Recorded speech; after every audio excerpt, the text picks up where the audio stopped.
You can think about this as some abstract notion of your signature. So you have a sense of what your signature is even before it's written down on a particular piece of paper. So that's part one of a digital signature. Part two is a protocol for affixing this private key to an electronic message. Think about this as the actual written signature. And finally, there needs to be a protocol for verifying that the signature is valid. And this protocol, you have to be pretty careful with it because it can't reveal the private key underneath. You can think about this as people looking at your signature. And all of this has to happen automatically. So we talked about the Bitcoin wallet, say Coinbase, in the previous lecture.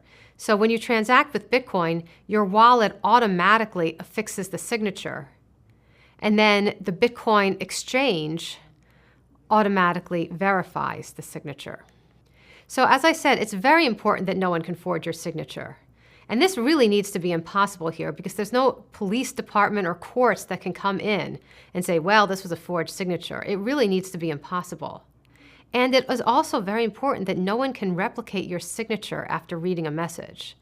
Thus, the creation of the signature must truly be random or as close to random as possible. Otherwise, somebody could reverse engineer the signature creation algorithm, say from your wallet, and then obtain your signature.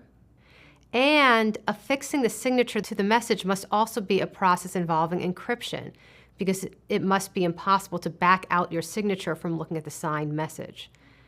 And that also involves randomness. And this is actually a challenge. So think about for a moment what makes physical signatures so difficult to forge. A physical signature is created by a human being, and as we all know, there's a lot of built-in randomness to being a human being. No two humans are alike, and thus no two signatures are alike. And moreover, no person is the same on every day. So your signature is not the same on every day.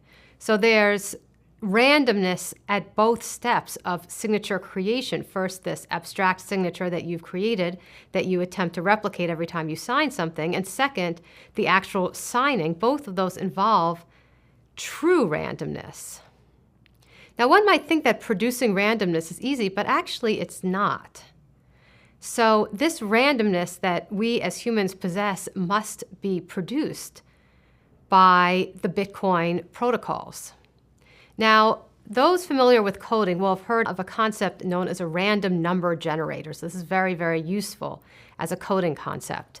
And many programs have random number generators.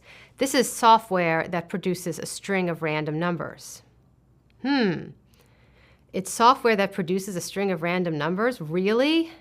No, of course not, right? How could it actually be random? It's not random, right? It is an algorithm for producing a series of numbers that look random, but really are not random at all, right? How could a deterministic process, which is what software is, produce randomness? Answer, it can't.